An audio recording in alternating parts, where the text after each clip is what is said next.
आप देख रहे हैं आलमी सैयारा न्यूज़। इस वक्त हमारे साथ मौजूद है मोहम्मद शाकिब साहब, जो कि all India Muslim United movement के राष्ट्रीय अध्यक्ष हैं। और मैं आज जानना चाहूँगा शाकिब भाई से कि ये ऑल इंडिया यूनाइटेड मुस्लिम मूवमेंट बनाने की आपको आवश्यकता क्यों पड़ी? जी शुक्रिया। सबसे पहले तो मैं आपका शुक्रिया अदा करता हूँ।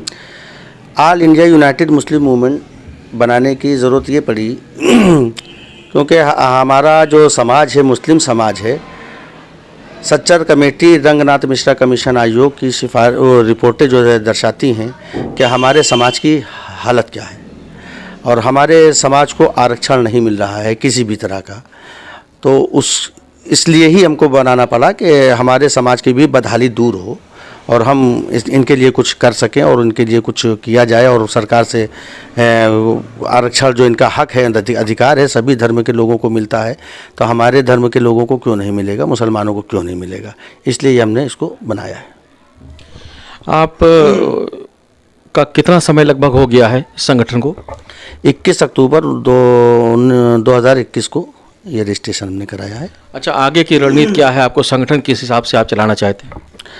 आगे की रणनीति यही है कि हम यहाँ पर हमारे जो लोग हैं, हमारे अपने समाज के लोग, उनके बीच में हम अनुच्छेद 341 है, ओबीसी मुस्लिम कोटा है, सच्चर कमेटी की सिफारिशें हैं, रंगनाथ मिश्रा कमीशन आयोग की सिफारिशें हैं, उसके बारे में लोगों को जागरूक करेंगे और लोगों को बताएंगे, अपने लोगों को।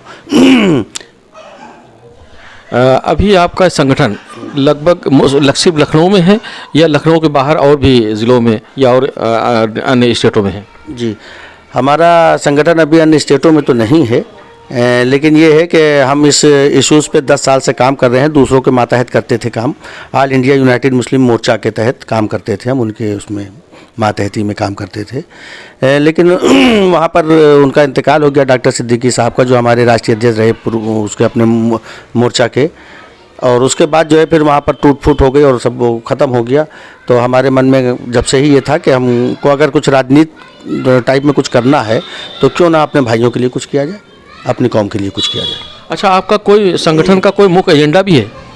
हमारा मुख्य एजेंडे यही 3 हैं, 3 इश्यूज़ हमारे हैं।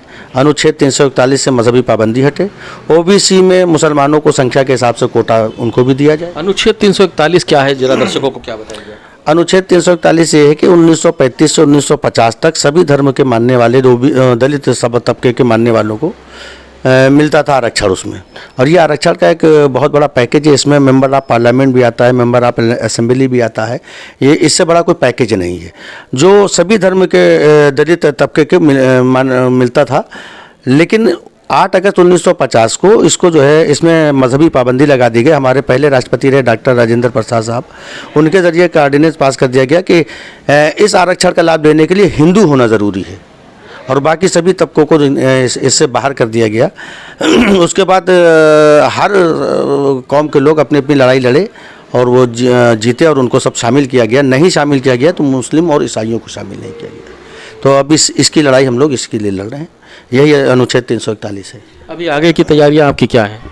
आगे की तैयारी ये है कि हम अपने ज़्यादा से ज़्यादा हज़ारों की तादाद में हम लोगों को समझा चुके हैं, शहर के अंदर और शहर के बाहर भी, क्योंकि हम 10 साल से इस पर काम कर रहे थे लेकिन किसी के मातहत कर रहे थे। तो अभी वर्तमान चुनाव चल रहा है, सन 2022 का विधानसभा का चुनाव चल रहा है। इस चुनाव में आपको किस तरह से, आप जनता को क्या संदेश दे रहे हैं? इस चुनाव में हम अपने मुस्लिम समाज को इस संदेश दे रहे हैं कि इन 3 इश्यूज़ पे आप चुनाव का बहिष्कार करिए, नोटा बटन दबाइए। जी, क्योंकि कोई भी सेकुलर पार्टी हमारे इस मुद्दे की बात नहीं कर रही है।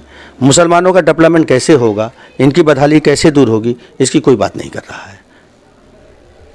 चलिए, हमारे साथ मौजूद थे शाकिब साहब। शाकिब साहब ने कहा कि ऐसा है, बदहाली दूर करने के लिए वर्तमान जो स्थिति हमारी है और जो हमारे मुस्लिम समाज के लोग की आवाज़ दबी कुचली है, इसको उठाने के लिए हमें अभी सिर्फ यही करना होगा कि किसी का समर्थन नहीं करना है 2022 के चुनाव में, नोटाबंदी दबाकर, और इसका